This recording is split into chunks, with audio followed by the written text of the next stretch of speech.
काराकाट का ये स्थिति है कि जैसे लंका में रावण के समय हनुमान के जाने के बाद पूरे लंका को मालूम चल गया था कि पवन पुत्र हनुमान आया है। उसी तरह से काराकाट के में पवन सिंह को आने के बाद सारे लोग को पूरे इंडिया में मालूम हो गया है कि एक पवन नहीं गया है, वहाँ पवन पुत्र हनुमान गया है। सपोर्ट करने के लिए काराकाट में हम लोग उपेंद्र कुशवाहा को नहीं चाह रहे हैं, नहीं चाह रहे हैं। हम लोग पवन सिंह को चाह रहे हैं और किसी दल को नहीं चाह रहे हैं। में ऐसा क्या अच्छा लगता है आपको? पवन सिंह में एक नया चेहरा है, ठीक है। दूसरा काम क्या है, ये जातिवाद है, उसी नाम पे जीत रहे हैं, जाति और मोदी के नाम पे।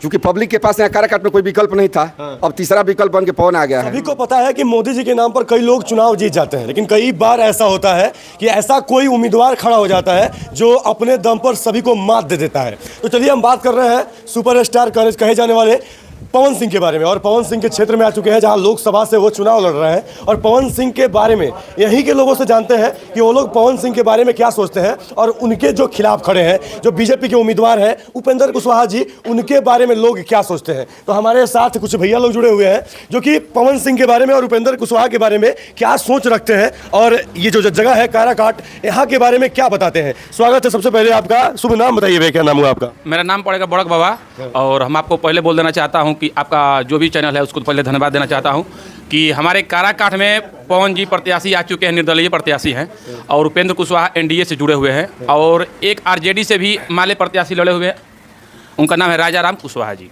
अच्छा, तो एक बात बताइए भैया, तीनों प्रत्याशी हैं, क्या लग रहा है इस वक्त जो चुनाव का माहौल है या प्रचार प्रसार का माहौल है और लोगों का जो रुझान है, आप पवन सिंह को या जो एनडीए के प्रत्याशी है उनको या राजद के प्रत्याशी है उनको किस रूप में देखते हैं? कौन जीतेगा, कौन आएगा, क्या लगता है आपको? नहीं, हम लोग तो पहले चाह रहे थे उपेंद्र को, हम लोग मजबूर थे। बीजेपी जो प्रत्याशी हैं, जो उपेंद्र कुशवाहा जी हैं, हम लोग मजबूर थे। पूरा यहाँ काराकाट लोकसभा के जनता जो मजबूर था कि हम लोग उपेंद्र कुशवाहा का वोट देने के लिए मजबूर थे। अभी मजबूरी था, जरूरी नहीं था। जरूरी क्यों रहेगा? मान लीजिए हमको 5 किलो चावल मिल रहा है, अच्छा, हमको 5 किलो, वो भी लाइन में लग के। मेरा चावल हमको लाइन में लगना पड़ता है। अच्छा। मेरा जो राशन है, लाइटिंग बनाने के लिए 20 हज़ार हमको मिल रहा है, 10 हज़ार मिल रहा है। वो क्यों मिल रहा है? किस लिए? हमको रोजगार मिलता तो हम अपने मेहनत से लाइटिंग बनाएंगे। रोजगार मिलेगा तब चावल खरीद के हम खाएंगे, मेहनत करके खाएंगे ना। ये फ्री में, अंधकार में ये बीजेपी वाले काराकाट को, चाहे कहीं की भी भारत में कहीं कोना में ये सब जनता को बुर्बक बनाने वाली चावल दे के, लाइटिंग बनवा के, गैस दे के, सब आप ही के धन है, आप ही के पैसा है, आप ही के सब बना के, चुतिया बना के, ये सब ये अंधकार में रख के आपको वोट बैंकिंग वाला सब राजनीति काम कर रहे हैं। ऐसा पवन सिंह के बारे में क्या सोच रखते हैं? क्या लगता है कि पवन सिंह यहाँ से बाजी मारेंगे या बाजी नहीं मारेंगे? 100 में 100 बाजी मारने वाले हैं। हाँ। 2002% बाजी मारने के लिए तैयार हैं वो। हाँ। काराकाट के जनता उपेंद्र कुशवाहा से बहुत दुखित है, इसलिए दुखित है कि ये 5 साल में सिर्फ ये क्या करते हैं, जातिवाद किए हैं। अच्छा। दूसरा बात कि कोई यहाँ काम नहीं किए, विकास के कोई काम ही नहीं हुआ यहाँ, एक भी यहाँ कोई विकास के काम नहीं हुआ है। दूसरा बात कि यहाँ धर्म के नाम पे वो बेइज्जत भी करते हैं।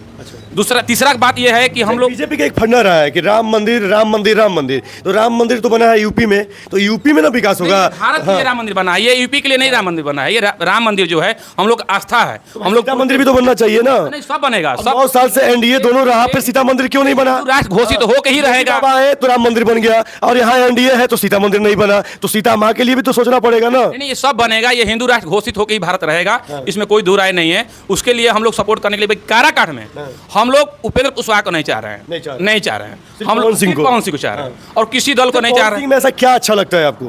पवन सिंह में एक नया चेहरा है, ठीक है। दूसरा काम क्या है, ये जातिवाद है नहीं। एक कलकार है, कलकार में कोई जाति नहीं होता है। तीसरा काम ये आ गया है कि हम लोग युवा पीढ़ी है, उपेंद्र कुशवाहा जी सिर्फ जाति ही बांटते हैं। अच्छा। और जाति की रोटी सेक के अपना रोटी सेकना चाह रहे हैं। काराकाट की जनता बुर्बक नहीं है। अच्छा, जो ये बोल रहे हैं भैया, क्या लग रहा है, ये सच बोल रहे हैं कि आप अपना क्या राय रखिएगा? बिल्कुल सही, जुआ है। उसको भी 5 साल मौका दे के देखना चाहिए। लेकिन बहुत लोग आरोप भी लगा रहे हैं कि नचनिया बजनिया है, डांसर है, वो तो मुंबई भाग जाएगा, वो विकास नहीं करेगा, तो वैसे लोगों को क्या बोलिएगा? ऐसा कुछ है नहीं, कहाँ जाएगा? जाएगा कब? साल में एक बार तो आएगा ही। कभी नहीं ऐसे कि कहीं आ रहे हैं उपेंद्र कुशवाहा, 5 साल में 2 बार आए और इनोवा में बैठ के सीधे घर गए, घर से आए एकदम राउंड किए, फिर वापस चले गए। तो क्या दिक्कत? तू भी वैसे कर भी करेगा, तुझसे कोई फर्क? उनको ऐसा लगता है कि मोदी जी के नाम पर हम जीत जाएंगे? अब सब असंभव है, हम नहीं जीतेंगे।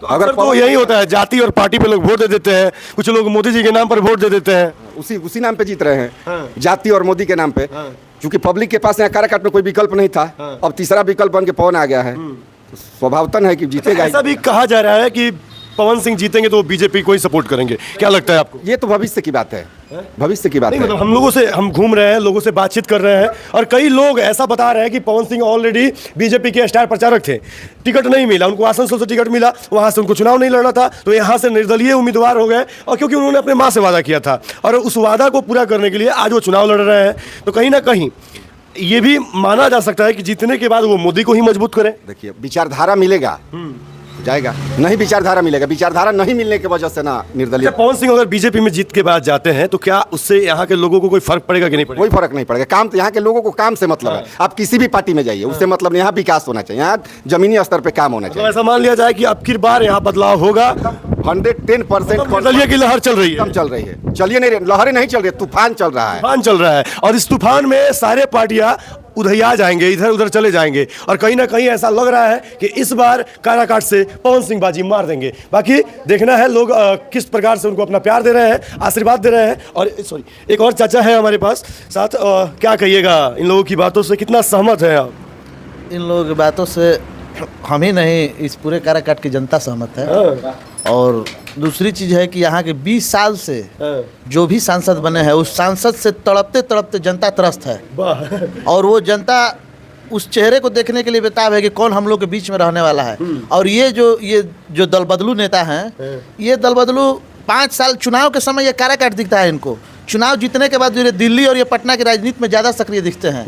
जहाँ से पार्टी को ज़्यादा मजबूत ये लोग करते हैं, समाज और क्षेत्र को छोड़ देते हैं। पार्टी से ज़्यादा ये लोग व्यक्ति विशेष जातिगत भाव से अपने जाति को मजबूत करते हैं। अच्छा। पार्टी का मतलब होता है विकास, और विकास का मतलब होता है विकास। व्यक्ति विशेष का मतलब दलाल, जो घूम के अर्धगर्द दलाली करते हैं वो लोग। बिल्कुल बिल्कुल, ये लोग का ये मोटो रहता है कि 5वें साल हम चले जाएंगे और मोदी जी के नाम पे चुनाव जीत के और 5 साल जाके रंगरलियां मनाएंगे दिल्ली में। अच्छा। और दूसरी चीज़ है कि जनता चेहरा से नहीं जानती है कि आपका सांसद कौन है, तो इससे दुर्भाग्य की क्या बात है इस अपने काराकाट के लिए। और दूसरी बात है, यहाँ पवन सिंह आए, पवन सिंह का आना काराकाट के लिए एक नया रास्ता खुल गया।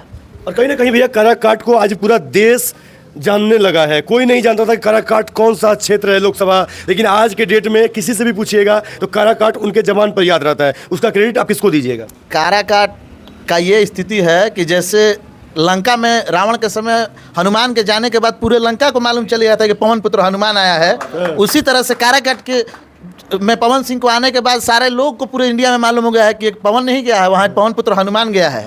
और कहीं ना कहीं ये अब सत्य होते हुए नजर आ रहा है कि सही व्यक्ति और सही उम्मीदवार चुनाव लड़ेगा तो उसको ना जाति और ना पार्टी, मतलब दोनों से ऊपर उठ के वो काम करेगा। और जहाँ तक भैया लोग बता रहे हैं और स्थिति को समझा रहे हैं, आगे भी हम और लोगों से बात करेंगे, आपको दिखाएंगे, लेकिन इतना ही जानिए अब मोदी के नाम पर कोई भी चुनाव नहीं जीतेगा। अपने कर्म, अपने काम और अपने मतलब व्यवहार के दम पर ही चुनाव जीतेगा। बाकी देखते हैं क्या होता है।